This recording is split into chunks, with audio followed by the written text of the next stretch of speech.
그런데 바로 그 순간 마치 살아있는 듯한 움직임을 보이며 아기의 시체가 여자 쪽으로 팔을 뻗으며 천천히 기어갔다. 태자기 혹은 세탄이라 불리는 이 귀신은 천연도에 걸린 아이, 아사하거나 낙태, 일산된 억울하게 세상을 떠난 어린 생명들이 품은 원한에서 비롯된 존재라고 전해진다. 이 귀신의 이름이 이르될 사건은 중국 춘추전국 시대의 기륵적인 이야기에서 비롯되었다. 진곰은 아내와 사별한 뒤 여희라는 여인을 촉례하게 되었고 그녀와의 사이에서 아들을 하나 두게 되었다. 왕이 아이를 품은 여인은 자신의 아들을 태자로 삼고자 욕망했고 그 욕망을 이루기 위해 이미 태자로 책봉된 손곰이 아내 신생을 제거할 계략을 꾸미기 시작했다. 여인은 신생을 전장에 보내도록 진곰에게 청했고 만일 그나 괴한한 죄를 물어보라면 되고 이긴다면 그 죄는 이 비범한이 마땅히 인정해 주어야 한다는 말을 덧붙였다. 그러나 예상을 깨고 신생이 전장에서 큰 곰을 세우며 영웅처럼 기원하자 여의의 계획은 수포로 돌아가게 된다. 이 여인은 신생과 진곰 사이를 이간질하기 시작했고 온갖 기란을 도망했지만 진곰은 쉽게 속지 않았다. 그러자 여인은 마지막 숨을 던지기로 결심했다. 어느 날 신생은 어머니의 제사를 마치고 제사상에 올렸던 고기를 아버지 진곰에게 공양하려 했다. 하지만 그때 진곰은 사면을 나간 상태였고 여인은 들춤을 타 제사 고기에 독을 타버렸다. 진곰이 돌아오자 여인은 신생이 가져온 음식이 의심스럽다며 개에게 먼저 먹여보자고 제안했고 독이 든 고기를 먹은 개는 고통 속에 몸부림치며 죽어버렸다. 이 광경을 본 진곰은 분노하여 신생을 불러들였고 결국 여의의 계략대로 신생은 억울하게 죽임을 당하게 되었다. 이후 여의의 아들 해제가 태자 자리에 오르게 되었지만 죽을 신생은 하늘 품은 칠원기가 되어 여의를 따라다니며 그녀를 미치게 만들었다. 또한 해제마저도 신생의 저주를 받아 끔찍한 치욕을 맞이하게 되었고 결국 모자는 참담한 운명을 취하지 못했다. 이처럼 어머니의 손에 죽임을 당한 원한에서 비롯된 태자기는 자신의 어머니를 저주하며 인간 세상을 떠돌아다닌다고 한다. 조선 후기 실학자 이익이 쓴 선호사서에서도 이와 유사한 이야기가 전해진다. 태자기는 마을을 대례하며 집집마다 들어가 그 집의 여인에게 가느다란 목소리로 이렇게 묻는다고 한다. 제자가 되어 드릴까요? 이 질문에 대답하지 않으면 몇 번이고 다시 찾아와 같은 질문을 되풀이한다. 제자가 되어 드릴까요? 자가 되어 드릴까요? 이 질문에 끝까지 응답하지 않으면 태자기는 그 집을 떠나지만 만약 장난삼아 대답하는 일이 있다면 그 대가는 결코 단없지 않다고 전해진다. 실제로 내 친척 중 한 사람이 이 질문에 농담처럼 대답했다나 태자기가 들러붙었고 아무리 뛰어내려 해도 끊어지지 않아 결국 목숨을 잃고 말았다. 또한 철화에 따르면 이 어린아이 귀신은 죽었음에도 불구하고 여전히 어머니의 젖을 빨려고 나타나며 만약 어머니가 다시 임신하면 그 아기를 질투에 덤들게 했다고 한다. 제주 지역에는 이에 관한 더욱 기이한 이야기가 전해 내려온다. 아늑한 옛날, 아내와 젖먹이 아들을 둔 한 소금 장수가 있었다. 그는 전국을 돌아다니며 소금을 팔았고 한 번 짐을 나서면 한 달 가까이 집에 돌아오지 않곤 했다. 어느 날 그는 잔차를 마치고 오랜만에 집으로 돌아왔으나 집은 이상만 해도 조용했고 윤기척조차 느껴지지 않았다. 방에 들어와 보니 아내는 사라지고 어린 아들만이 방바닥에 누워 있었다. 하지만 아이는 이미 말랑이 틀어진 채 숨을 거두었고 살짝만 남은 모습이었다. 알고 보니 소금 잔치의 아내는 다른 남자를 따라 집을 떠나버렸고 아이는 그저 홀로 남겨진 채 굶어 죽었던 것이었다. 그는 죽은 아들을 품에 안고 눈물로 퉁보챘고 차마 그 자리를 정리하지 못한 채 뒷짐을 딘지고 다시 장차를 떠났다. 이후 몇 년이 흐른 어느 날 속은 장수는 어떤 부잣집 근처를 지나가다가 눈에 익은 여인을 발견하게 된다. 얼굴을 자세히 들여다보니 그 여인은 바로 자신을 떠난 옛 아내였다. 그는 조용히 숨짓하며 그녀를 둘렀고 여인은 놀란 눈치를 보였지만 아무 이유 없을 것이라 생각했는지 그를 따라왔다. 말없이 짐을 들고 걷던 속은 잔수는 그녀를 한쪽으로 데려가 조용히 진탕된 아내를 보여주었다. 거기에는 말라붙은 아들의 시체가 고스란히 보관되어 있었고 긴 세월이 흘렀음에도 전혀 도태하지 않은 상태였다. 그 장면을 본 여인은 정황을 둠치 못했고 숨조차 제대로 쉴 수 없을 만큼 충격을 받았다. 속은 잔수는 몇 년 전 죽은 아들이 아무도 돌봐주지 못한 채 대고통 속에 죽어간 것을 떠올리며 차마 땅에 묻고 떠날 수 없어 아들의 시체를 항상 짐 속에 넣고 전국을 떠돌았던 것이다. 그런데 바로 그 순간 기적처럼 죽은 아기의 시체가 여인을 향해 팔을 뻗으며 기어가기 시작했다. 이를 본 여인은 극도의 공포 속에서 그 자리에서 기절했고 끝내 깨어나지 못한 채 숨을 거두었다고 전해진다. 이처럼 태자기는 어머니를 향한 원한으로 복수를 하거나 서모사설의 기록처럼 사람들에게 해를 끼치기도 하며 어린아이의 영혼이기에 종종 단독스럽고 시끄러운 성향을 보이기도 한다. 하지만 정성껏 달래주고 공경하면 인간의 소원을 들어주기도 했다고 한다. 그래서 예로부터 이 귀신을 모시고자 하는 무당들도 많았으며 이를 태조 무당 혹은 세판이라 불렀다고 한다. 무당들이 신점을 치기 위해서는 신을 자신의 몸에 들이게 되는 의식을 거쳐야 하는데 전해지는 말에 따르면 대부분의 신람은 아무리 정성을 다해 잘 모시더라도 단 한 번의 실수가 있으면 그에 대한 대가로 무서운 제한을 내린다고 한다. 하지만 그의 뒤에 튀자기를 모시는 무당은 실수하더라도 큰 제한이 따르지 않기 때문에 오히려 많은 무당들이 튀자기를 모시고 싶어 했다고 전해진다. 퇴자기들 중에는 만을 개우기도 전에 세상을 떠난 아이의 혼이 많기 때문에 태조 무당은 그런 아이 귀신들과 의사소통을 할 때 휘파람을 불거나 손짓을 사용하는 경우가 많다고 한다. 그리고 실제로 퇴자기가 무당의 몸에 들어오게 되면 무당의 목소리가 어린아이처럼 바뀐다고 한다. 이때 무당들이 부는 휘파람 소리는 마치 새가 지저귀는 소리와 흡사한데 그래서 퇴자기의 또 다른 이름인 세미가 이 휘파람 소리에서 유래되었다는 이야기도 있다. 이처럼 퇴자기와 태조 무당에 관련된 이야기는 일제강점기에도 전해졌는데 그중 하나가 다음과 같다. 어느 마을에 퇴자기를 모시는 태조 무당이 살고 있었는데 그의 순통력은 소문이 날 정도로 대단했다고 한다.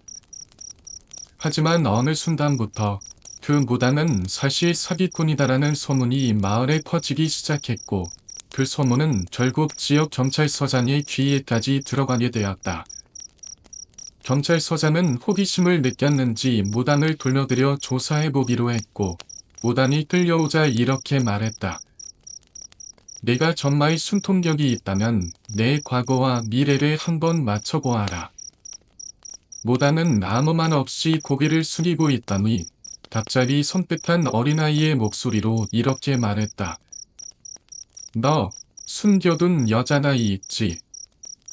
그것 때문에 너는 곧 이 자리에서 쫓겨날 거야.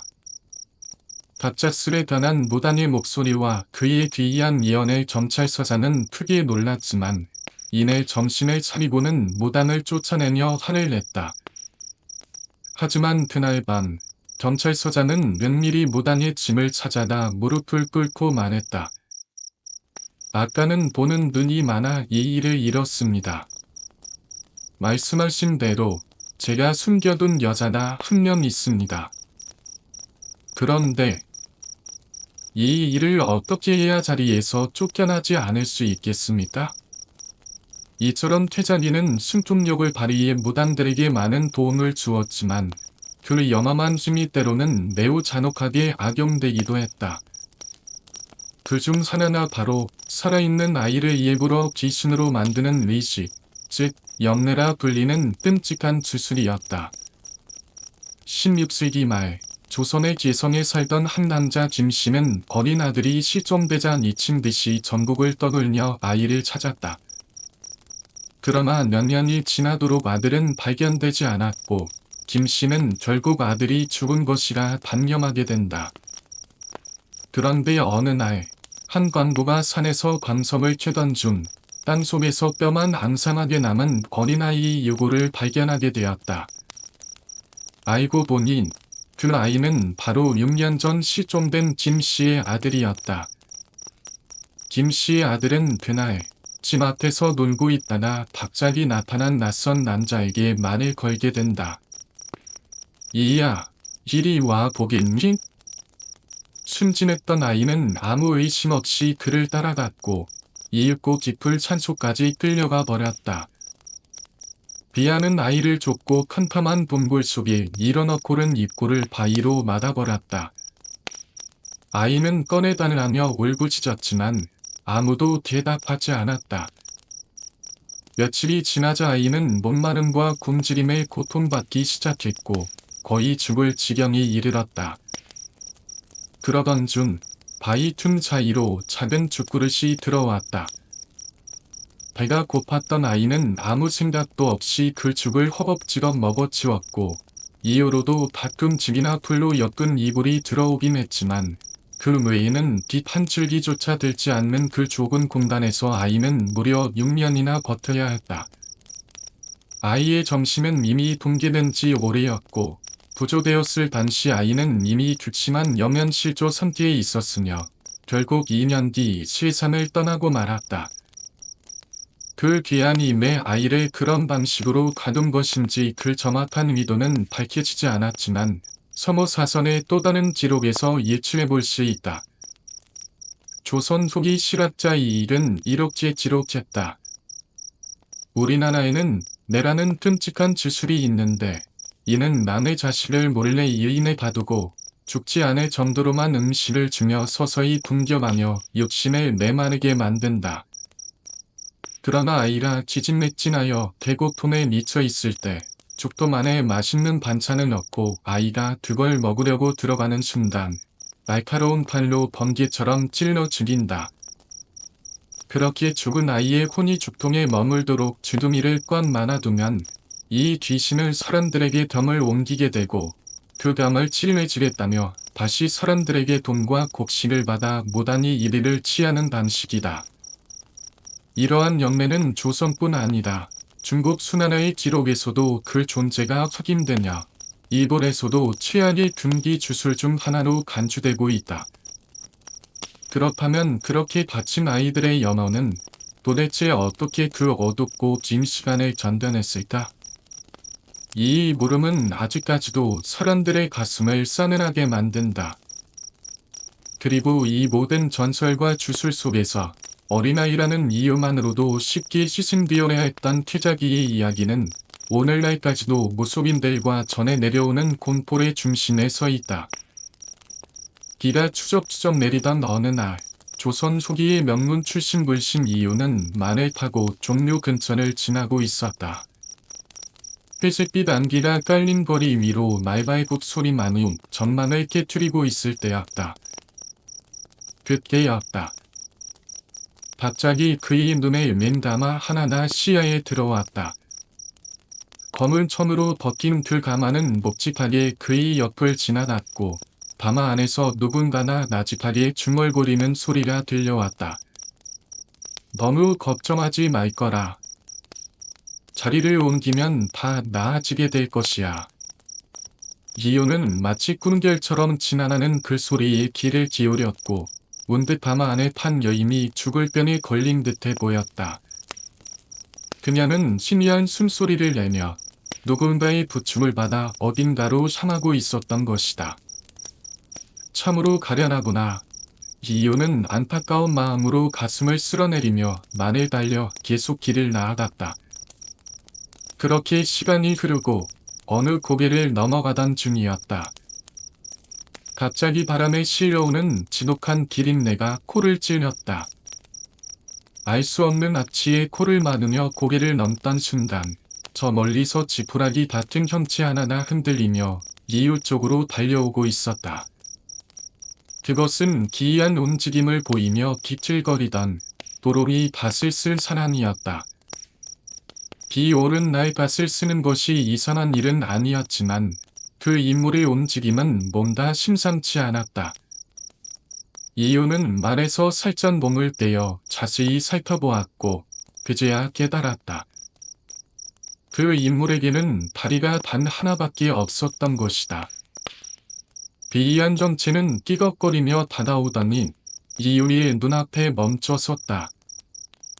키가 크고 체격이 다구졌으나 밭 아래 드러난 얼굴은 놀랍게도 어린아이의 것이었다.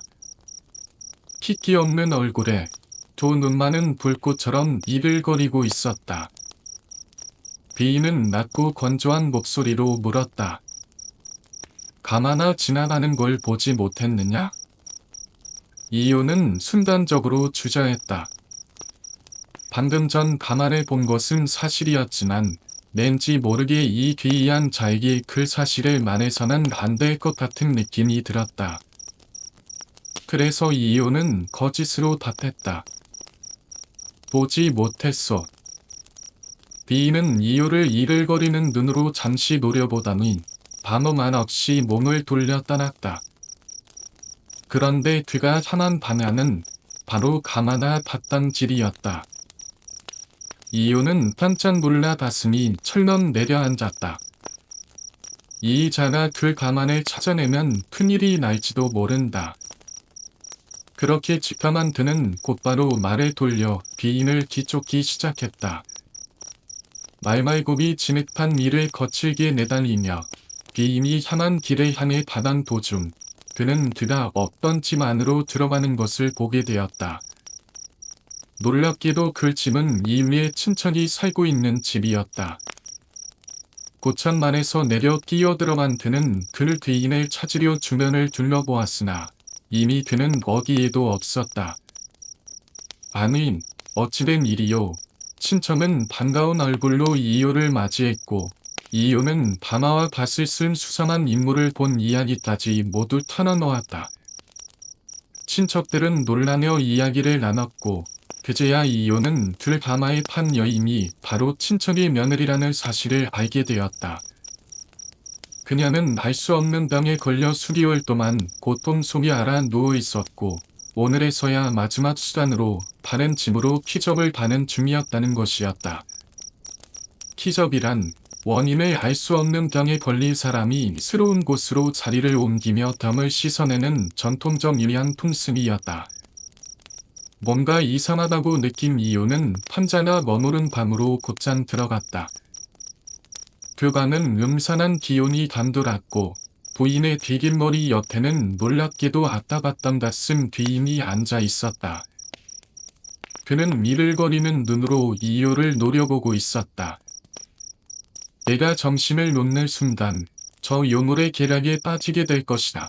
이유는 속으로 그렇게 중얼거리며 두 눈으로 귀인을 똑바로 응시했다. 그러자 귀인은 그 자리에서 흔적도 없이 사라졌다. 순간 이유가 다시 주위를 살피자 이번엔 그가 마당 쪽에 나와 있었다.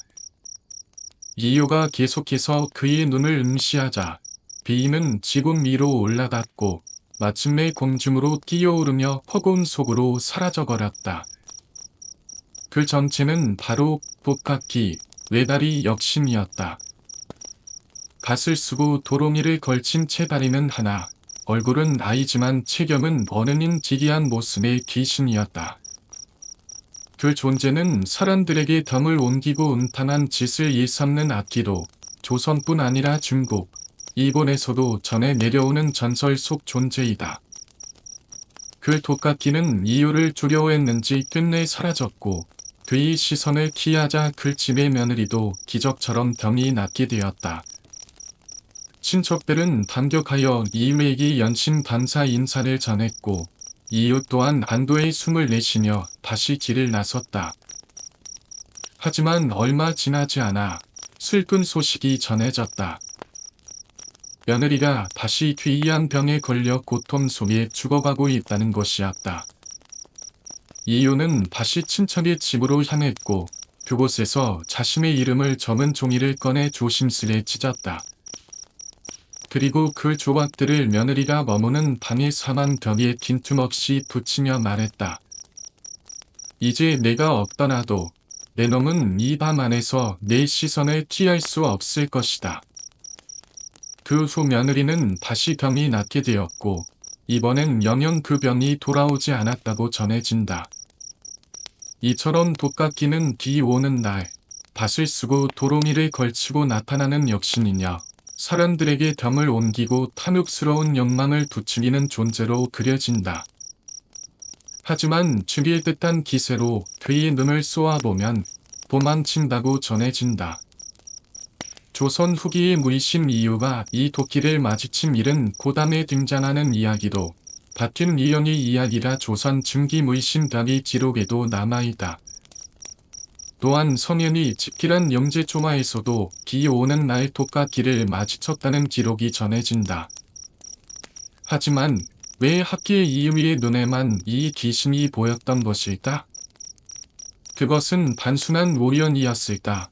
아니면 운명의 부름이었을까? 온밤을 바라보니 불과 얼마 전까지만 해도 따사로운 햇살이 내리쬐던 하늘이 순식간에 먹구름으로 뒤덮여 있었다. 마치 하늘 어딘가에 구멍이 뚫린 듯 붉은 깃방울이 쏟아지기 시작하자 선비는 고개를 들어 하늘을 올려다보며 중얼거렸다. 이상한 일이로구나.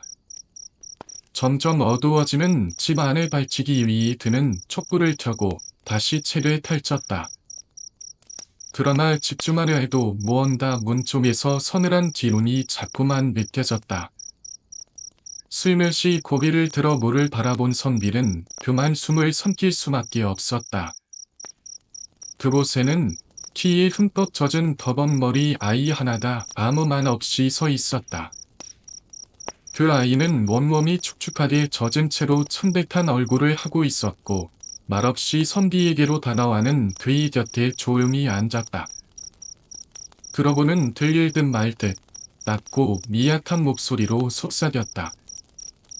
저는 귀신입니다. 병이 터져 세상을 떠나게 되었지요. 제발 저를 좀 도와주실 수 없을까요? 선비는 처음부터 그 아이가 문에 나타났을 때부터 느껴진 오싹한 기운에 이미 등골이 서늘해져 있었지만 아이의 입에서 직접 귀신이라는 말이 나오는 순간 몸 전체에 소름이 돋았다. 그럼에도 불구하고 그는 아이를 꾸짖었다. 내 놈이 뒷섬들의 키를 빨아먹는 가뭄의 귀신이란 말이냐? 그럼 내 놈을 내가 어찌 도와주겠느냐? 귀신은 자세를 바르게 하고 앉더니 애처로운 눈빛으로 간절히 빌기 시작했다. 세상에서 오직 선비님만이 저를 도울 수 있습니다. 제발 살려주십시오. 그 말투와 표정은 분명 귀신이었으나 모습은 어리고 연약한 아이였다. 선비의 마음은 점차 연민으로 흔들리기 시작했고 결국 그는 조용히 입을 열었다. 좋다. 어떻게 도와주면 되겠느냐? 그러자 아이 귀신은 물음을 멈추고 낮은 목소리로 말했다. 도와주시는 방법은 아주 간단합니다. 그냥 잠시 눈을 감고 입을 벌리고 계시면 됩니다. 그 말에 선비는 다시금 섬뜩한 반점을 느꼈지만 이미 결심한 바였기에 조용히 눈을 감고 입을 벌렸다. 그러자 찬 기호를 동반한 무언가나 바람처럼 목구멍을 타고 몸속으로 스며드는 것이 느껴졌다. 선비가 깜짝 놀라 눈을 떴을 땐 바로 앞에 앉아있던 귀신은 이미 사라져 있었다. 그 순간 천둥이 하늘을 가르며 한참을 크게 울렸고 그와 동시에 문가에는 키가 크고 갑옷을 입은 모사 하나가 서 있었다. 그는 미영 있게 선비를 바라보며 물었다. 귀신 하나나 이쪽으로 왔을 텐데 혹시 보지 못하셨습니까? 선비는 태연한 척하며 고개를 저었다.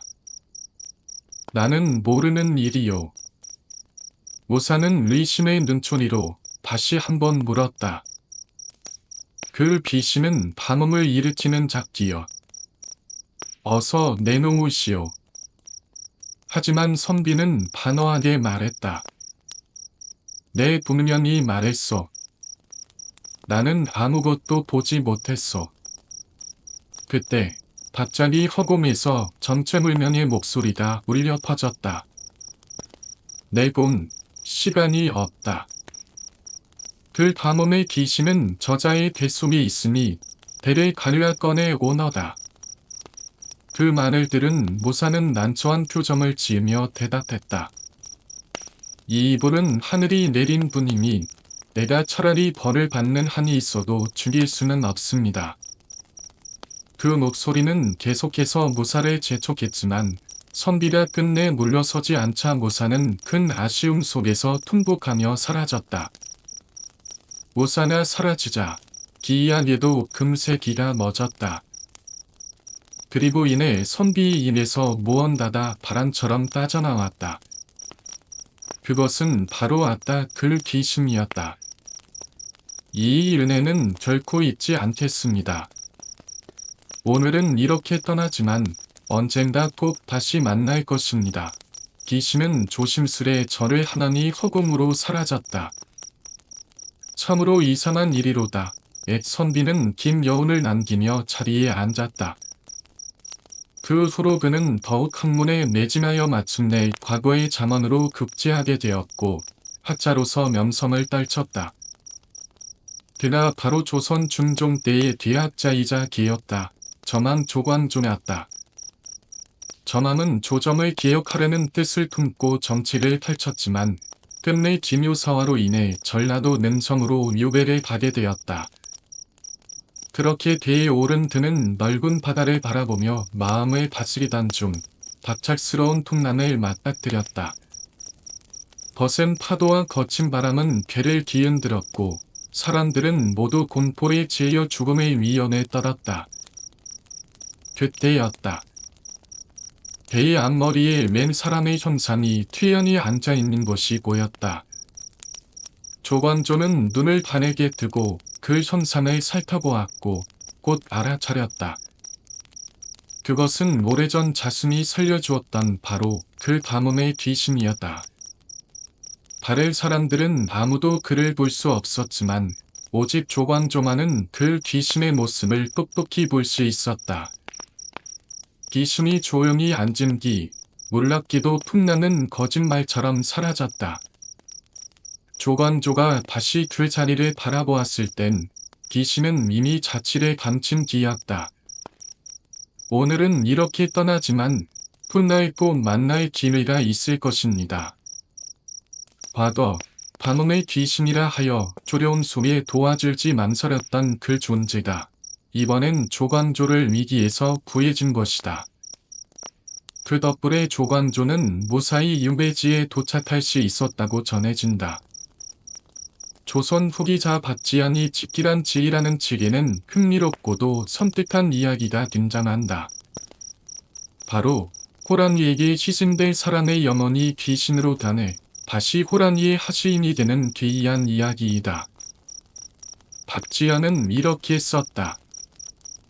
호랑이가 길에 잡아먹으면 취한 듯 정신이 흐려지고 사람을 먹게 되면 조화로운 능력을 얻게 된다.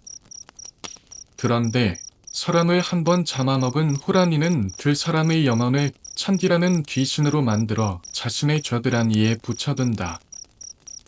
그 참기는 호랑이가 배고픈 생각이 들면 밤중에 부인을 깨워 야참을 만들도록 유도하며 그렇게 부인이 집 밖으로 나오면 기다리던 호랑이가 그녀를 덮쳐 먹게 된다. 호랑이가 두 번째 사람을 잡아먹으면 참기는 이월이라는 존재로 변해 호랑이의 광대뼈에 붙는다. 2월은 높은 곳에 올라 주변을 조심스럽게 살피다나 계곡의 함정이나 올강이 같은 덕이 보이면 그것을 먼저 풀어 호랑이가 무사히 지나갈 수 있도록 도와준다. 그리고 호랑이가 세 번째로 사람을 잡아먹으면 상기는 콘이라는 귀신이 되어 호랑이의 턱 아래에 붙는데, 이 콘은 자신이 생전에 알던 사람의 이름을 모두 알려주는 역할을 한다. 이 귀신들은 자신이 노예 신세에서 벗어나기 위해 반드시 다른 사람을 시승시켜야만 하기 때문에 항상 누군가를 시식량으로 삼기 위해 혈안이 되어 있다. 이 과정은 발이 녹지라 불리며 그 귀신이 가장 가까운 순서대로 희생자를 찾는다고 한다. 먼저 바족, 다음은 예갈친척, 마지막으로 친부나 이임순으로 이름을 부르며 달의 생명을 대신 데려간다는 것이다. 그래서 조선에서는 호랑이에게 물려 죽은 지망과는 사돈의 팔촌까지 혼사를 맺지 않는 tum씀이 존재했다고 한다. 또한 고양이와 동물들은 사면할 때 꼬리를 흔들어 사면땀이 스스로 빠져나오도록 만든다고 믿어졌는데, 이 능력은 도끼라 불린다. 어우야당에서 유mon이는 이 도끼 또한 기의 능력이라고 했다. 실제로 그는 자신이 점험한 예로 다음과 같은 일화를 남겼다. 어느 날 나뭇가지 위에 앉아있던 닭 한 마리다. 그 아래에서 고양이가 꼬리를 흔들고 있는 것을 보았다. 고양이는 꼼짝도 하지 않고 있었지만 닭은 결국 스스로 나무에서 떨어졌다. 또 고양이가 쥐구멍 앞을 지키고 있으면 쥐도 꼼짝없이 걸어 나왔다. 이처럼 도끼는 단순한 꼬리의 움직임이 아닌 사냥감의 점심에 흐리게 만들어 자기 말로 사냥꾼에게 다가오게 만드는 귀신의 능력으로 간주되었다. 전라도의 도사 지명남은 어느 전에서 밤에 자나나 단소에 가는 도중 갑자기 점심에 잃고 쓰러졌고, 아침에 깨어보니 그 자리에 호랑이의 발자국과 꼬리 자국이 남아있었으며 그는 자신이 호랑이의 도끼에 당했음을 직감했다고 한다. 또한 동지권이라는 인물도 선지화되어 조상의 묘를 지키던 중 단소에 가려다 갑자기 기절했고 누군가 등에 엎혀 들어왔다가 깨어났다. 역시 아침이 되어 눈 위를 살펴보니 호랑이의 발자국과 꼬리 자국이 고스란히 남아있었다. 이 도끼는 단순히 점심을 흐리게 하는 것이 아니라 인간의 시야와 인식을 흐리게 하여 자신이 당하고 있다는 것도 모르게 만든다고 알려졌다. 일부에서는 이것이 단지 호랑이의 본능이 아니라 창기로 변한 귀신들이 배후에서 작용하는 것이라 믿었다. 강원도 산간 지역에는 한 가지 이상한 풍습이 있었는데, 밤에 누군가 밖에서 이름을 부르더라도 3번까지는 절대 대답하지 않는 것이었다. 그 이유는 바로 기라는 창기가 사람의 이름을 최대 3번까지만 부를 수 있으며 그 안에 응답하면 정신이 홀려머 앞에 스스로 걸어 나가게 된다고 전해졌기 때문이다. 또한 전해지는 말에 따르면 호랑이는 사면한 먹잇감을 즉시 죽이지 않고 산채로 몰고 가는 경우가 많았고, 그 소리는 주변 사람들이 들을 수 있었는데 이때 희생자의 울부짖음은 바로 창기가 불러내는 소리라 여겨졌다.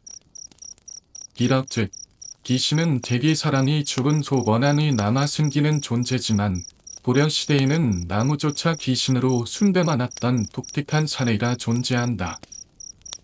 그 귀신은 두드리 또는 두드리라 불렸고, 이는 신라 왕자의 아들이자 귀신의 후예로 알려진 기이라는 존재에 의해 만들어졌다는 전설이 전지 지역에 전해져 내려오고 있다. 두드리를 섬기는 방식은 매우 기이했다. 무던가에서 자란 나무를 가져와 그 나무의 주술을 걸고 키를 먹여 키웠다고 한다. 그렇게 자란 나무는 귀신의 힘을 얻어 주임을 강하게 만들어 주었지만 동시에 그 주임의 성정도 점점 포악해졌다고 한다. 고려는 불교 국가였으나 이러한 두들이 신화는 주로 하층민, 특히 천민층 사이에서 널리 퍼져 있었다. 그런데 이 두드리를 열심히 섬긴 인물 중 가장 악명이 높았던 자가 있었으니 바로 무신정권을 일으킨 장본인 이이민이다. 이이민은 소금잔수 아버지와 노비 출신 어머니 사이에서 태어났으며 어린 시절부터 무속이 깊이 빠져 있었다. 그는 직접 신당을 짓고 두드리의 형상을 그려 모셨고 어릴 적부터 엄청난 기력을 자라났다. 그는 자라면서 점점 권력을 향한 욕망에 눈뜨게 되었고 고련 정주에서 두 형제와 함께 사람들에게 핀포를 예삼았다. 결국 경주의 관리 진자는 이대 형제를 체포하도록 명령했고 형들은 고문 끝에 목숨을 잃었지만 이이민은 살아남았다. 그의 기범한 체력과 지게를 높이 산 진자는 그를 관청에 등용시켰고 훗날 수막 경기를 통해 고려의 왕 의종의 눈에 들게 되어 빠르게 출세하게 되었다. 왕의 총애를 받으며 권력을 얻은 이이민은 시간이 흐를수록 두드리에 대한 집착을 더욱 키워갔고 그의 성정은 이전보다 더 포악해졌다. 결국 무신정변을 일으킨 그는 무이신들을 무자비하게 학살했고 그가 죽인 무이신의 수는 정변 주도자 중 가장 많았다고 한다. 심지어는 자신을 총애하던 왕 의정마저 살해하게 되는데 고려사에 기록된 그 장면은 참혹하고도 잔혹하다. 왕을 끌어내어 고사의 북쪽 연못가로 데려간 뒤 술을 몇 잔 권했고 왕이 술을 마시자 곧장 의종의 등대를 베어 끊어버렸다고 한다. 그의 손이 닿는 곳마다 피비린내가 가득했고 도두리의 힘을 등에 업은 인간은 마침내 스스로 귀신이 되어갔다.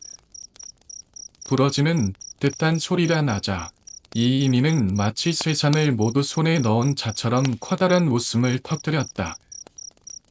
그렇게 그는 고려의 왕 의종을 무참히 죽였고 그 고무로 인해 마침내 계장굴의 자리에까지 오르게 되었다. 그 후 조이총의 난을 진압하는 과정에서는 눈에 화살이 꽂힌 채로도 그대로 돌격해 적장에 목을 대는 괴력을 보였으며 무신정권의 세 번째 권력자인 경대승이 죽은 뒤에는 고려 최고의 권력자 자리에 오르게 된다.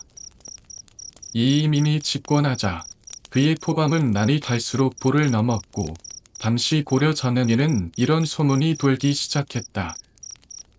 이이민은 사람을 죽여 그 고기를 씹고 키로 귀신을 부른다. 그의 잔혹함은 자신뿐만 아니라 가족에게도 이어졌고 그의 아내와 아들들 또한 사람을 죽이는 일을 아무렇지 않게 일상처럼 여겼다. 특히 이이민의 두 아들은 아버지의 미세를 등에 업고 온갖 악행을 저질렀으며 산도자, 즉 산탈 같은 흉폭한 자식들이라는 악명을 얻게 되었다. 권력의 정점에 선 이이민은 스스로 왕이 되고자 하는 야심을 품기 시작했고 도두리에 대한 집착도 더욱 심해졌다. 그는 밤낮으로 자신의 몸에 티를 바르고 도두리를 섬겼으며 산안에 직접 찾아나 제를 올리며 그 신에게 무릎을 꿇었다. 그가 머무는 집의 한들, 특히 몸종들은 그 산안에 들어가기를 꺼냈는데 밤이 되면 그곳에서는 아기가 우는 소리와 알 수 없는 발소리가 들려왔기 때문이었다.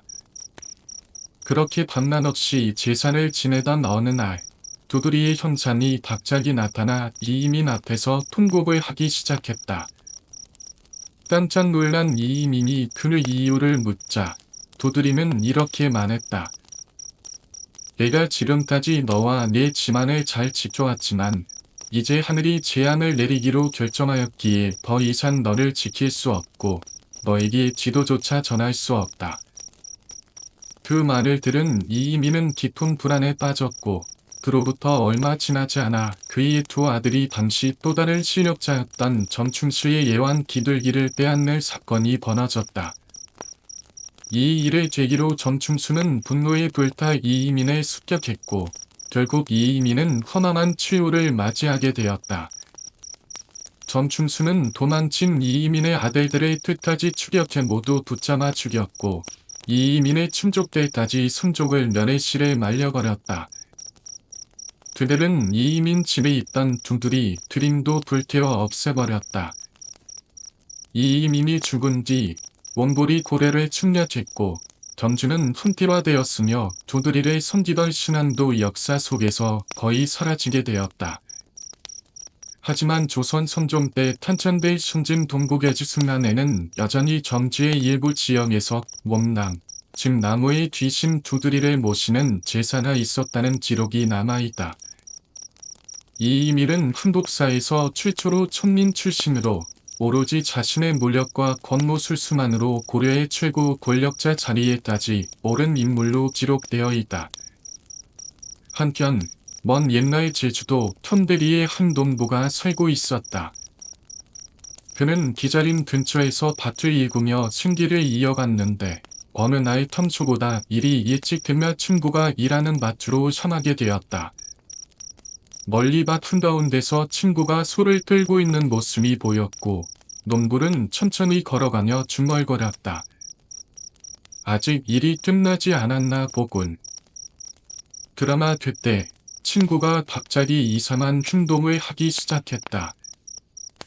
그는 소의 목에 걸려있던 줄을 틀어 자신의 목에 감고 두 밧줄을 조였다 풀었다를 반복하고 있었던 것이다. 불길함을 느낀 농부는 바느끼 발걸음을 재촉했고 친구는 어느새 줄을 들고 근처 기자나무 안으로 들어가 그 나무에 줄을 묶고 고개를 떨군 채 목을 내려 하고 있었다. 놀란 농부는 소리치며 달려나 줄을 풀었고 친구의 얼굴을 확인하니 그는 점심이 완전히 나간 듯한 눈빛을 하고 있었다. 잠시 후 점심을 차린 친구는 떨리는 목소리로 말했다. 한참 밭을 갈고 있는데 갑자기 도롱이를 입은 놈이 공중에서 펄쩍 나타났어. 그리고는 내 목에 줄을 걸고 당기더군. 자네가 아니었으면 나는 이제 이 세상 사람이 아니었을 거야. 이처럼 친구를 홀려 죽이려 했던 귀신은 제주도 전설에 등장하는 새라는 요괴로 사람을 홀려 스스로 죽음에 이르게 만든다고 전해진다. 이 귀신은 제주도시 모자닌 재미를 걸친 채 도롱이를 입고 나타나며 독이나 독각기와도 일사한 위험을 지닌 존재이다. 그러나 중국에서 유래된 독각기가 제병을 옮기는 귀신인 반면 새는 제주도에서만 전해 내려오는 존재로 오직 재미를 위해 사람을 홀린다는 점에서 더욱 특이하다. 새는 다른 귀신들과 달리 밤이 아닌 오직 낮에만 나타나며 혼자 있는 사람만을 노린다. 공중에서 갑작스럽게 나타나 사람의 정신을 빼앗아버리지만 만약 근처에 다른 사람이 있으면 곧바로 사라져버린다고 한다. 렌세라는 이름은 제주 방언으로 지붕을 잇는 그을린띠라는 뜻을 가지고 있지만 글자 하나하나를 분석해보면 스는 옳지 못함, 새는 사악한 기운이라는 의미도 되어 새라는 이름의 기원에 대한 해석으로 여겨지기도 한다. 비슷한 예로 어린아이 귀순인 세파이 혹은 세파니도 존재하는데 이 이름 속에 새 역시 같은 의미에서 유래되었다는 설도 있다. 이처럼 제주도에는 사람을 홀려 죽음에 이르게 만드는 귀순에 관한 이야기가 여러 형태로 전해져 내려오고 있다. 그리고 그 이야기들은 지금도 이 땅 어딘가에서 조용히 누군가의 뒷단을 간지럽히며 살아 숨쉬고 있는지도 모른다. 어느 날 한 포수가 높은 언덕을 오르던 중이었다. 어깨의 맨총이 갑자기 미끄러지며 바닥으로 떨어졌고 그것은 빠르게 아래로 굴러가다 끝내 어디선가 뚫려있던 구덩이 속으로 툭 하고 빠져버렸다. 제기라에 포수는 욕설을 내뱉으며 구덩이 가까이 다가갔다. 구덩이를 들여다보자 그 안에 생각보다 훨씬 깊고 마치 지하로 이어진 동굴처럼 끝이 보이지 않았다. 하지만 총을 잃어버리게 되면 오늘 상한도 밥 한 끼도 기대할 수 없다는 절박함에 드는 근처 나무의 밧줄을 단단히 묶고 조심스럽게 모를 내려 굴 속으로 들어갔다. 그렇게 서서히 어둠 속으로 내려가고 있는데 갑자기 묘한 흔들림이 느껴졌다. 밧줄이 이상하게 흔들리기 시작한 것이다. 포수는 이상한 느낌의 위를 올려다보았다. 그러자 구덩이 입구에 누군가가 만없이 서서 자신을 내려다보고 있었다. 거기 누구요? 포수는 외쳤지만 그자는 아무런 대답도 하지 않았다. 햇빛이 위에서 쏟아져 얼굴이 보이지 않았고 그 침묵 속에서 포수는 서서히 공포에 휩싸이기 시작했다. 그가 담아하며 밧줄을 잡고 다시 올라가려는 순간 위에서 사락사락 파리밧줄을 긁는 소리가 들려왔다. 그 전체 불면이 인물이 포수가 매달린 밧줄을 자르고 있었던 것이다. 밧줄이 끊어지며 그는 그대로 구덩이 속으로 추락했고 다리뼈가 부러지는 끔찍한 소리와 함께 고통 속에 쓰러졌다. 포수는 고통이 몸부림치며 위를 올려다봤지만 위에 있던 그자는 이미 사라지고 없었다. 그는 혹시 누군가 자신을 구하러 오지 않을까 기만을 거리지 않고 며칠간 소리치며 기다렸다. 그리고 다행히 산에 오른 발을 사람들에 의해 발견되어 목숨을 건질 수 있었다. 하지만 포수는 끝내 범인을 알아내지 못했고 구덩이에서 살아 돌아왔음에도 불구하고 심한 후밀증과 공포에 시달리다 얼마 지나지 않아 세상을 떠났다. 사람들은 이 끔찍한 사건을 두고 목신의 짓이라 여겼다. 목신이란 숲과 산에 서식하며 사람을 일인해 죽이는 비신으로 보통 여자의 모습으로 솔로 있는 사람에게 접근해 정신을 홀린다. 그렇게 정신의 일은 자는 목신의 일도에 따라 구덩이나 바다로 스스로 들어가 목숨을 잃게 된다. 하지만 대산이 정신을 차리거나 저 안의 진위를 보이면 목신은 남자의 모습으로 변해 억지로 그를 끌고 가 죽이기도 한다고 전해진다. 이 신에게 사로잡힌 사람은 운 좋게 살아 돌아온다 해도 대부분 얼마 지나지 않아 죽게 되며 특히 포수처럼 내진 산에 홀로 다니는 이들이 자주 시신되었다는 이야기가 많다. 놀라운 점은 이런 이야기들이 조선 전역 곳곳에서 전해진다는 것이다. 사람 없는 내진 곳에서 누군가를 재미 삼아 죽이는 귀신. 그들이 만난 건 정말 귀신이었던 것이다. 한편 조선 중기의 물신권이라는 인물도 젊은 시절 기이한 일을 겪은 적이 있었다. 그는 어릴 적부터 친하게 지낸 한 친구가 있었고 어느 날 그 친구에 대한 소식이 급히 들려왔다. 전 친구 기억하십니까? 뒤의 집안이 모두 역병에 걸려 위독하다고 합니다. 무슨 말인가? 자세히 이야기해보게. 이야기를 들어보니 친구의 가족은 지인부터 종들까지 모두 시름시름 앓고 있었고 마을 사람들은 간암을 두려워해 누구 하나 약조차 전해지려 하지 않는다는 것이었다. 주저없이 권은 일어섰다. 내가 약이라도 가져다줘야겠네. 주변 사람들은 모두 그를 만류했다.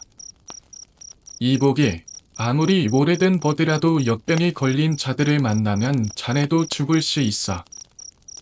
절대로 가서는 안 되네.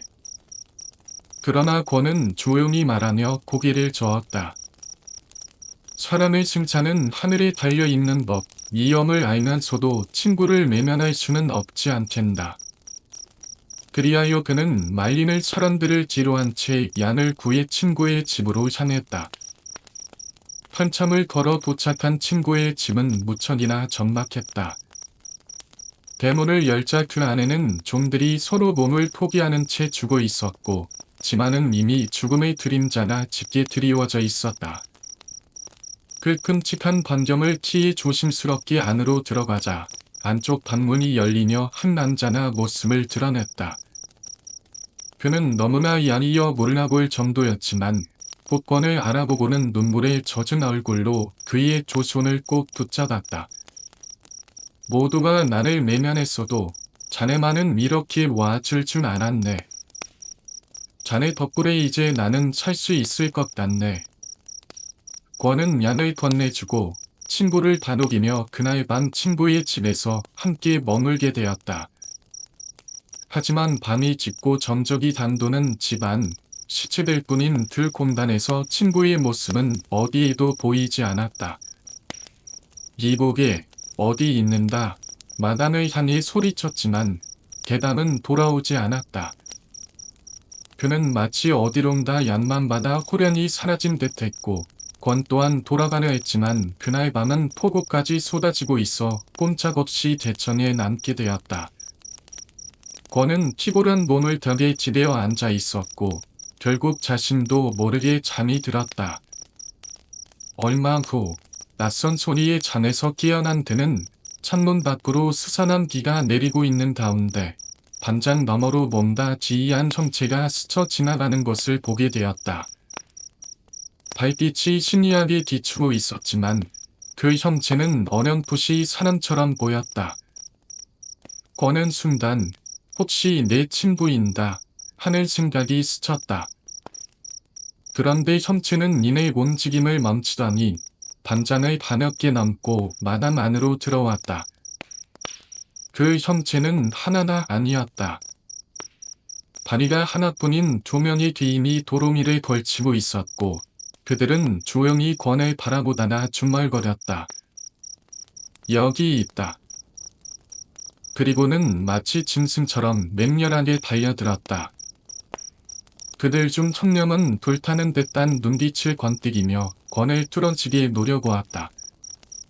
생김새는 인간과 비슷했지만 그 지리한 분위기와 사나운 눈빛은 분명 이 세상의 것이 아니었다. 하지만 권은 겁먹은 기색 하나 없이 그 눈빛을 피하지 않고 정면으로 바라보았다. 그러자 옆에 있던 다른 귀인이 말했다. 이복, 이복. 그는 정이네. 우리가 함부로 손댈 수 없어. 그 말을 끝으로 두 귀인은 담장을 다시 넘고는 사라져버렸다. 권은 그들이 남긴 수상한 말이 마음에 걸려 조심스럽게 그들을 따라갔다. 한참을 걷다 보니 그들은 어느 마을에 다다라 없던 집 안으로 장을 넘어 들어가는 것이 보였다. 권구 뒤따라 들어가려는 순간 그 집 안에서 갑자기 날카로운 퉁국 소리가 들려왔다. 극히 안으로 들어가 보니 귀인들은 온데간데 없었고 집 안에서는 가족들이 시신 하나를 둘러싸고 통곡하고 있었다. 시신을 확인한 권은 그 자리에 멈춰 섰다. 그 시신은 다름 아닌 자신의 오랜 친구였다. 이 귀인들의 정체는 바로 살아내게 질병을 옮기고 죽음으로 이끄는 귀신, 독각기였다. 이 독각기는 매일 밤 권의 친구 짐을 찾아나 식솔들을 하나씩 죽여갔고 친구는 남을 식구들을 다른 마을로 귀신시키고 자신이 귀신에 맡긴노라며 홀로 짐에 남아 있었던 것이다. 하지만 마침 그날 권이 찾아오자 친구는 그를 대신 짐 안에 머물게 한 채 조용히 도망쳐버렸다.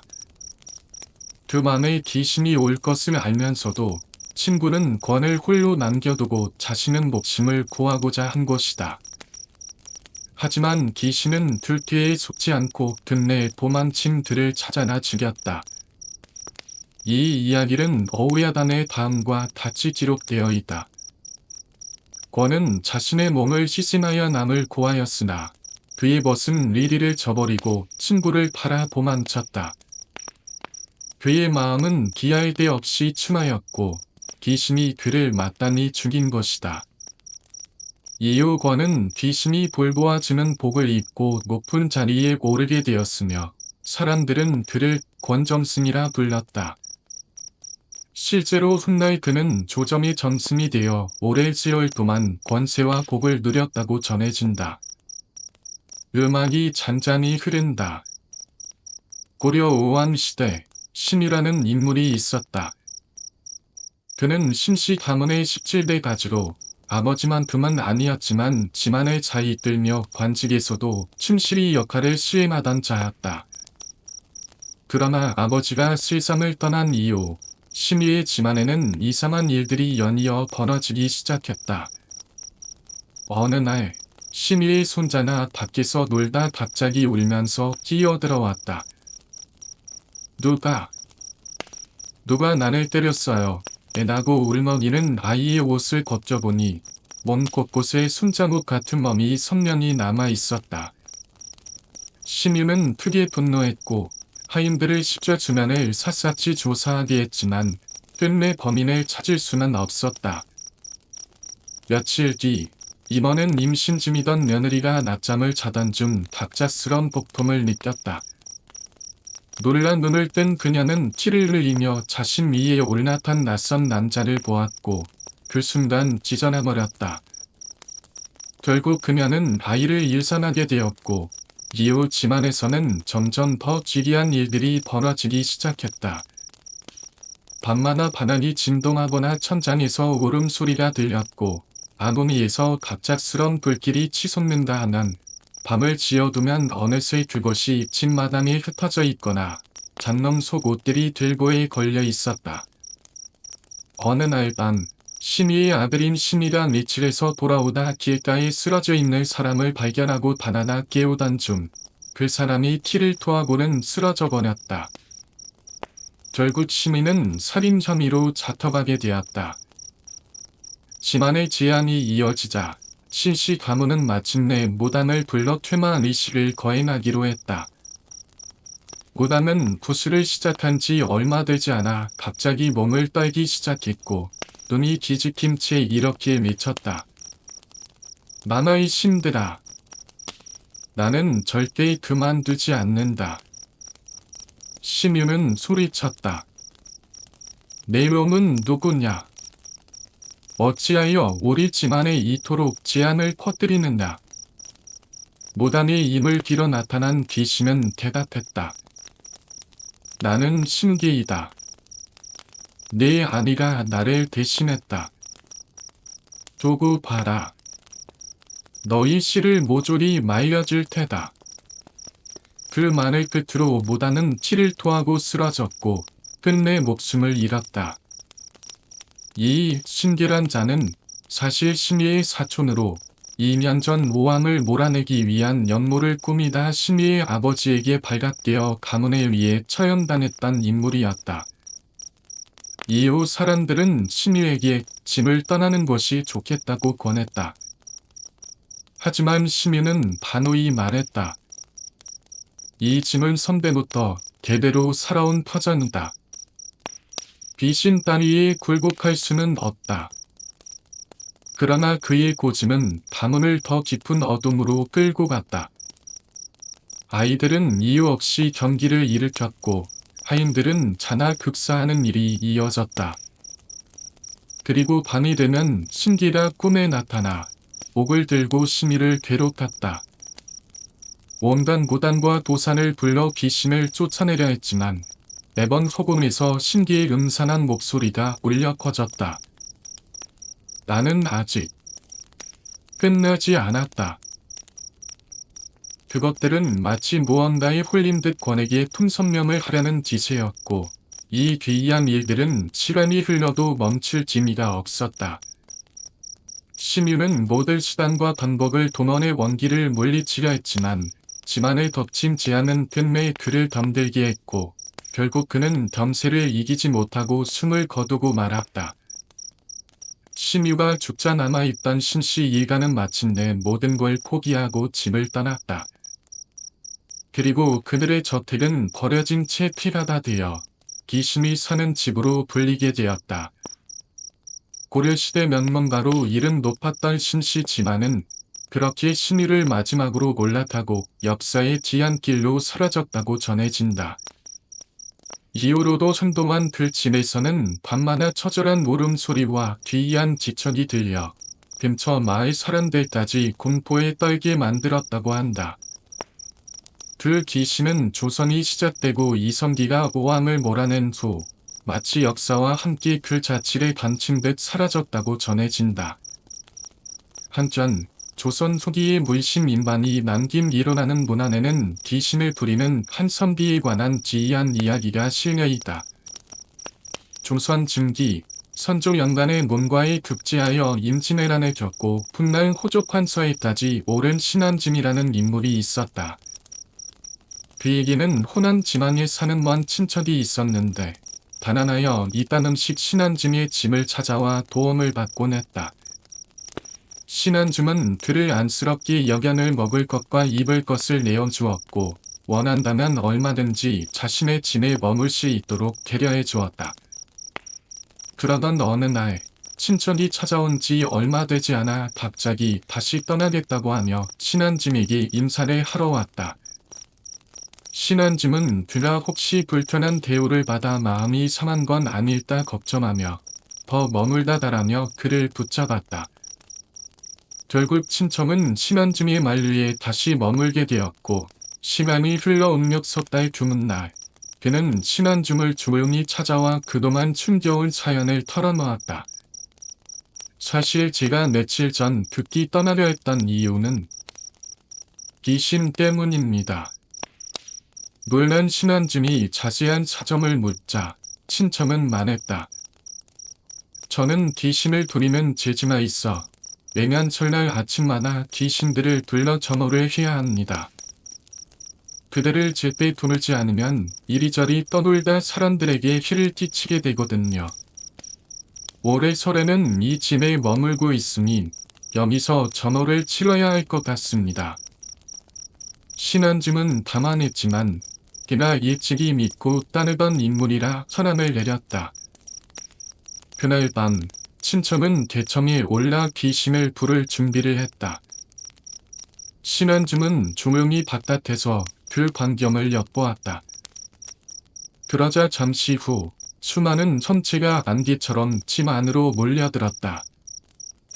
그들은 질서정연하게 열을 맞추어 대기했고 친척은 마치 군대 장교처럼 이름을 부르며 그들을 점호했다. 그 모습은 마치 한관청에서 인원을 검열하는 것과도 같았다.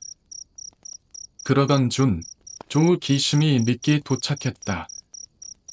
한 귀신은 허벅지벅 담장을 넘어 들어왔고 다른 하나는 숨을 헐떡이며 뒤늦게 도착했다. 친척은 그들을 꾸짖으며 물었다. 너희는 왜 늦게 왔느냐? 그 귀신들은 말했다. 한 명은 영남의 선비 집에서 마만을 옮기고 있었고 다른 하나는 경기에서 밤을 옮기고 있었는데 전후 시간이 임박해 급히 오느라 밤을 넘어야 했습니다. 그러자 친척은 목소리를 높였다. 너희는 정해진 기일을 어기고 밤을 퍼뜨린 죄가 크다. 게다가 밤을 넘은 자는 예를 어긴 것이니 죄가 더 무겁다.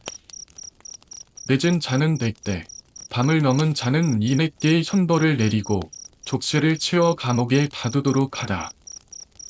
그는 나머지 귀신들에게도 민간에 제한을 주지 말 것을 명하며 점호를 마쳤고 귀신들은 곰손하게 하직 인사를 한 뒤 무리를 지어 조용히 사라져갔다.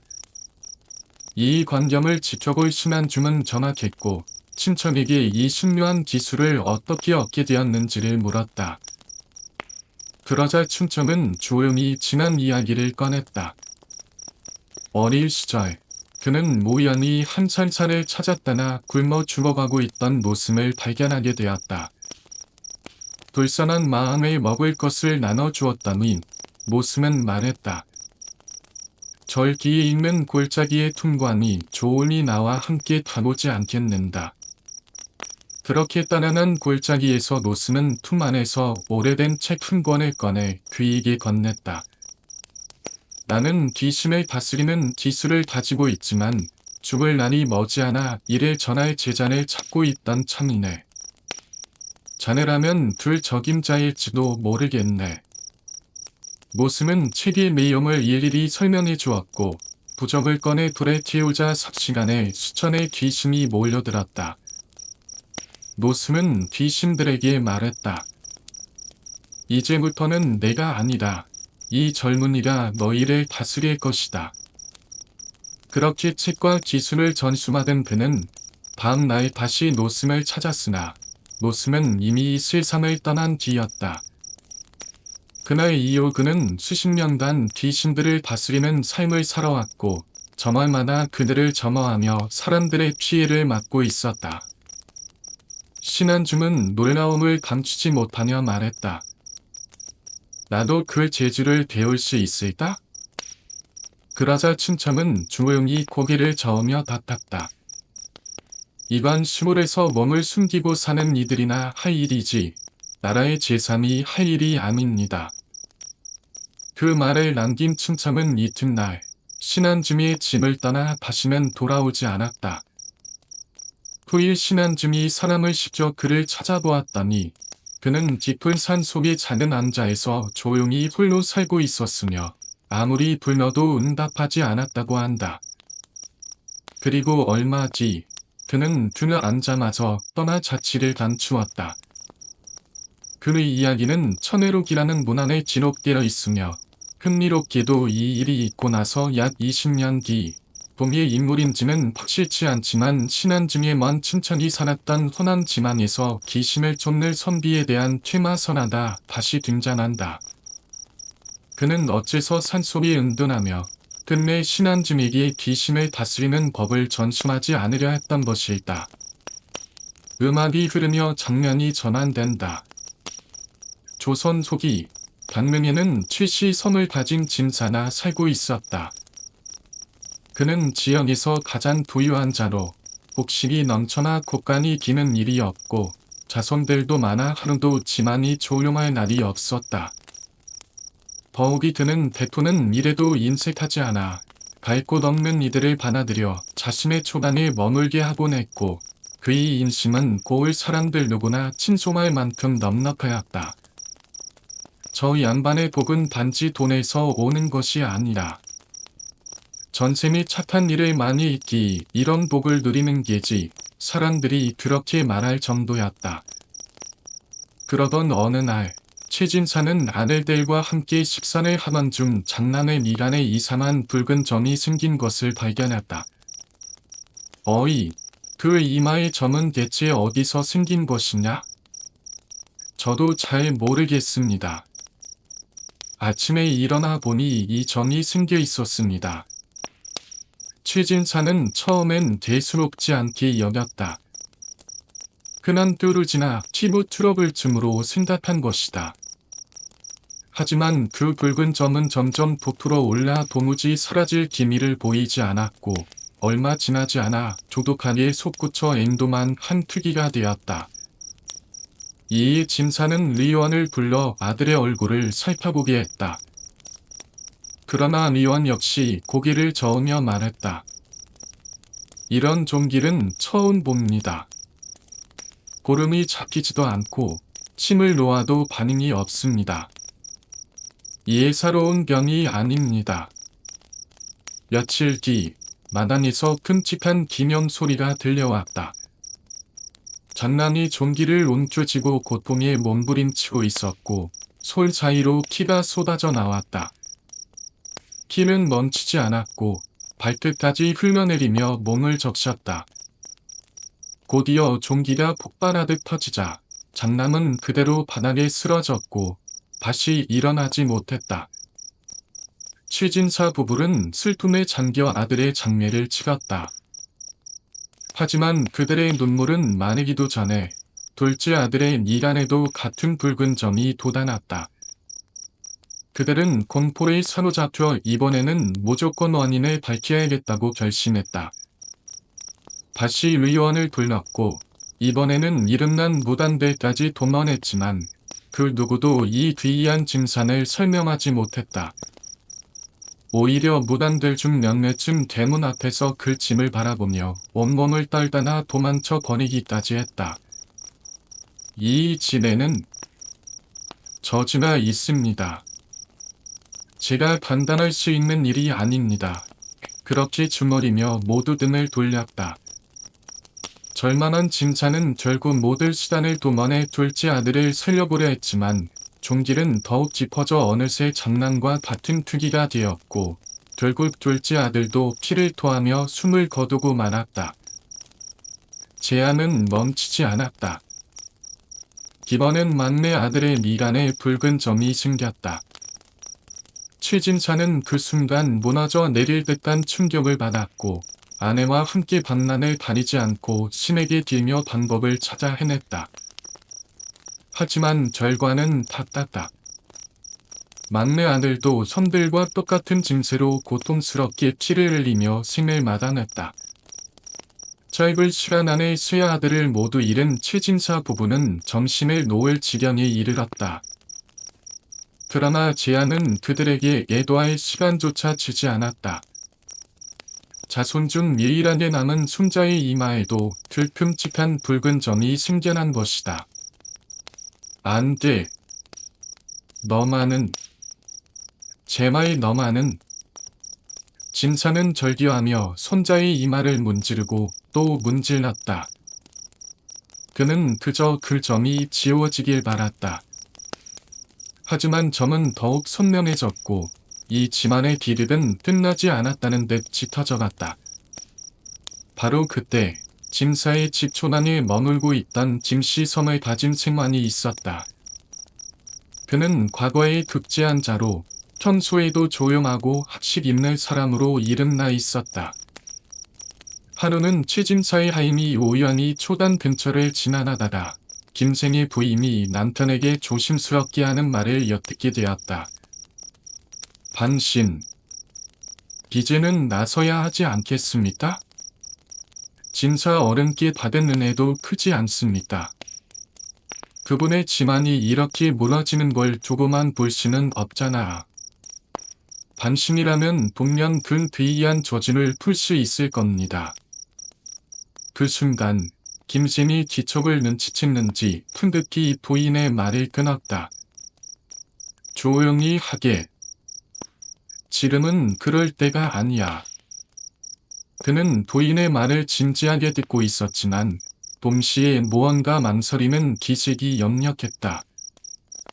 그날 밤 김생은 긴 한숨을 내쉰 채 책상 앞에 앉아 오래된 서책을 꺼냈다.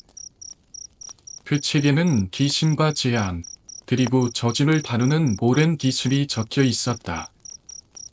그는 정말 신한진의 친척처럼 귀신을 부리고 다스릴 수 있는 자였던 걸까? 혹시 그 또한 그때 산속에서 사라졌던 신한진의 친척과 같은 계보를 잇는 인물이었던 것은 아니었을까?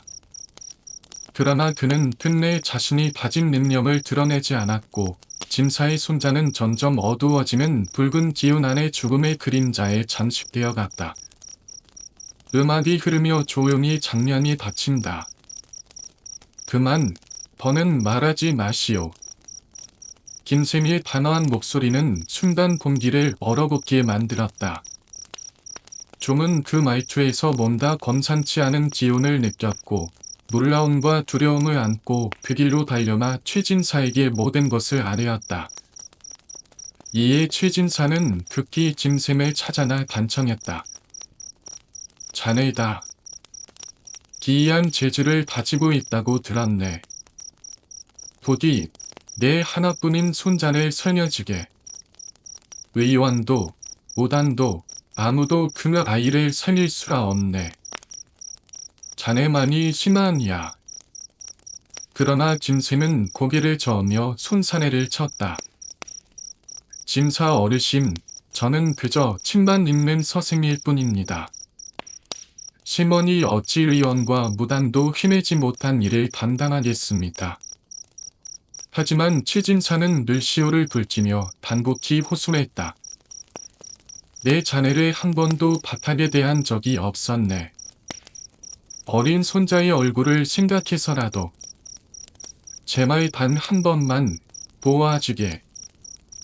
그를 눈물 어린 말에 김생도 더는 거절하지 못했다.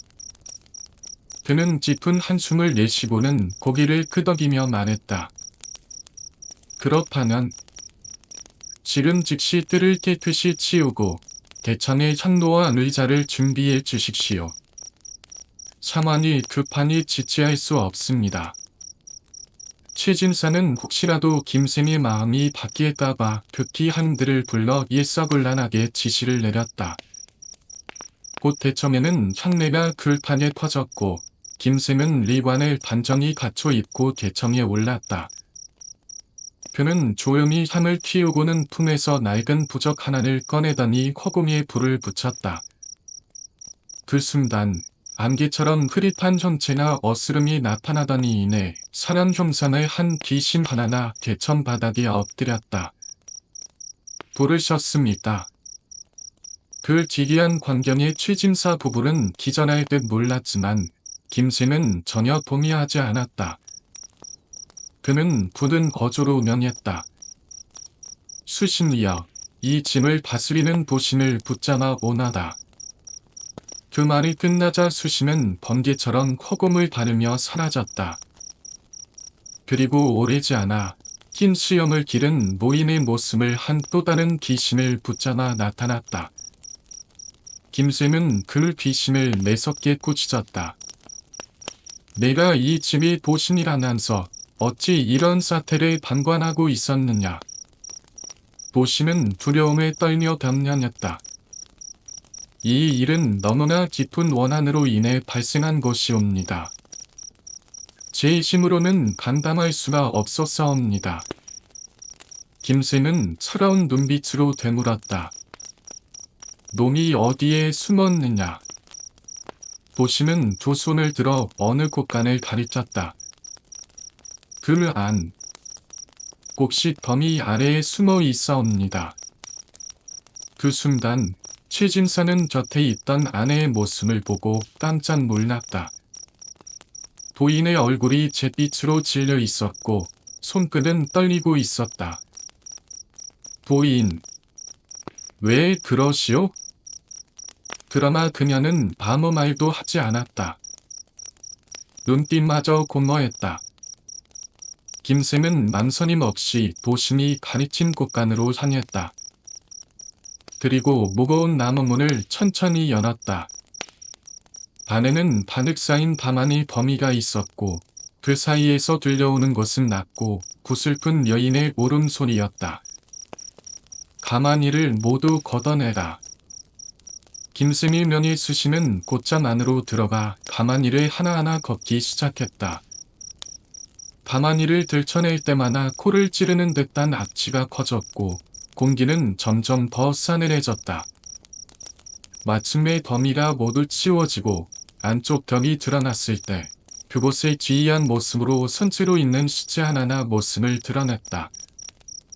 여인은 충들어진 채로 서 있었지만 머리만은 벽에 따르나붙어 있었다. 김새는 조심스레 그녀에게 다가가 손으로 그 머리를 떼어냈다. 그 순간 붉은 피가 줄줄 흘러내렸고 그녀의 미간에는 큼직한 숨봇이 박혀 있었다. 최진사는 그 얼굴을 보자마자 온몸이 얼어붙는 듯했다. 그 여인은 바로 10여년 전 이유 없이 사라졌던 그의 집 여종이었다. 그녀의 몸은 목에서 발끝까지 말라붙은 피자국으로 얼룩져 있었다. 이게 어찌된 일이란 말인다. 그때 죽은 줄 알았던 시체가 벌떡 눈을 뜨며 기념을 질렸다. 너는 누구냐? 어찌 나를 방해하는 것이냐? 나라고 해서 이대로 죽을 수 있다고 생각했느냐? 깨지는 듯한 목소리와 함께 그녀는 김샘을 향해 달려들었다. 김샘은 침착하게 손을 들어 올렸고 수심은 그 신호를 보자마자 귀신의 발을 창으로 찔렀다. 여인은 그대로 쉼없이 바닥에 쓰러졌고 김샘은 그녀를 내려다보며 낮고 단호하게 말했다. 이제 그만 눈을 감아라. 너희 원하는 이 집안의 죄와 함께 이 땅에 묻힐 것이다. 사람들을 죽인 것이 모두 내 짓이었다니 무슨 영문으로 이런 끔찍한 일을 벌인 것이냐. 최진사의 목소리는 분노와 단혹으로 떨렸다. 그 물음에 귀신이 된 여종은 마치 억울함이 골시에 사무친 듯한 얼굴로 고개를 떨구며 흐느꼈다. 저는 본래 이 집안의 여종이었습니다. 그날도 평소처럼 일을 하던 중이었지요. 그런데 어느 날 주인 어른이 시론 삼아 제 손을 잡았고 그 모습을 부인이 보고 말았습니다. 그날 이후 저는 이유도 모른 채 주인의 부름을 받아 이곳 곳간으로 끌려오게 되었습니다. 여종은 서러운 듯 목소리를 낮추었지만 점점 떨리는 어조로 말을 이어갔다. 그분은 이미 벽에 커다란 송곳을 반하던 채 지나리고 있었지요. 저는 그 벽 앞에 서자마자 갑작스럽게 머리를 담일 밀쳐 바치고 말았습니다. 한순간의 일이었지만 그 고통과 두려움, 그리고 배신감은 지금껏 잊혀지지 않습니다. 그렇게 저는 죽임을 당하고 제 시신은 곳간 깊은 곳, 가만히 더미 사이에 숨겨졌습니다. 그 누구도 제 죽음을 알지 못하게 말입니다. 여종 귀신의 눈에서는 핏긴 눈물이 흘러내렸고 그녀는 떨리는 목소리로 마지막 말을 남겼다. 그로부터 10년이 지났습니다. 저는 아무 말도 할 수 없는 채로 이 곳간에 갇혀 있었고 오직 원한 하나만을 붙잡고 버텼습니다. 그런데 이제 와서 제 원한이 희롭다고 말하신다난 어찌 그리 무정할 수 있단 말입니까? 그러자 짐승은 눈을 부릅뜨며 호령했다. 요만한 귀신 다친님. 산자는 산자의 도리를 지켜야 하거늘 어찌 죽은 자나 생전의 억울함을 핑계로 다시 살아내 목숨을 앗아나닌다. 네 억울함은 안타깝지만 이 집안의 질도 이미 속죄의 길을 걷고 있다. 이제 그만하거라. 그리고는 토심과 수심을 불면하였다. 이 원기를 산 깊은 곳에 묻고 그 위를 큰 바위로 눌러 세상에 다시는 발을 들이지 못하게 하라. 토심과 수심은 귀신이 된 여종을 사로잡아 울부짖는 그녀를 산 쪽으로 끌고 갔다. 여종 귀신은 처절하게 발버둥치며 울부짖었다. 나는 절대 이대로 끝내지 않을 것이다. 반드시 돌아오고 말 것이다. 그녀의 외침은 산중을 울렸고 이내 소곤으로 사라졌다. 귀신이 사라지자 최진사는 조손을 꼭 모아 김생에게 깊이 고개를 숙였다. 참으로 고맙네, 김생. 자네가 아니었다면 우리 집안은 모두 몰락하고 말았을 것이야. 이 은혜를 어찌 갚아야 할지 모르겠네. 하지만 김생의 얼굴엔 어딘가 근심 어린 그늘이 드리워져 있었다. 일단은 원기를 가두었지만 이건 어디까지나 임시방편일 뿐입니다. 그녀의 원한은 풀린 것이 아니지요. 그러니 안심하실 수는 없습니다. 그 말에 최진사의 얼굴이 굳어졌다. 그럼 다시 돌아온단 말이요? 김생은 깊은 탄식을 내쉬며 조용히 말했다. 그녀는 정확히 50년 뒤 그 산 아래에서 반드시 다시 빠져나올 것입니다. 하지만 그때는 저로서도 어찌할 수 없습니다. 그날 밤 최진사의 손자 이마에 생겼던 붉은 점은 거짓말처럼 사라졌다. 최진사 부부는 여종의 시신을 점성껏 수수께 소환의 장례를 지내주었고 그녀의 영혼을 달래기 위해 절을 짓고 매년 제사를 올렸다. 그러나 짐승의 많은 틈내 진사의 마음에 큰 불안으로 남았고 그는 마음속 깊은 두려움을 지울 수가 없었다. 다음 날 최진사는 장차 닥쳐올 재앙을 피할 방법을 다시 묻기 위해 짐승이 머물던 초난을 찾아갔다. 하지만 그곳은 이미 짐승은 없었다. 그는 그날 밤 아무 말 없이 짐을 싸고 야반도주하여 자취를 단친 상태였다. 그리고 정확히 50년이 지난 어느 날 최씨 가문의 후손들의 얼굴에 다시금 붉은 점이 나타나기 시작했다. 그 불길한 징조는 결국 아무도 막을 수 없었고 예언처럼 한 사람씩 피를 쏟으며 죽어갔다. 최씨 집안은 결국 완전히 멸문지화의 기름을 맞이했고 그렇게 여종이 원하는 기로소 그 끝을 맺었다. 그 뒤로 거울 지역에서는 다시는 그런 끔찍한 병이 나타나지 않았다고 전해진다.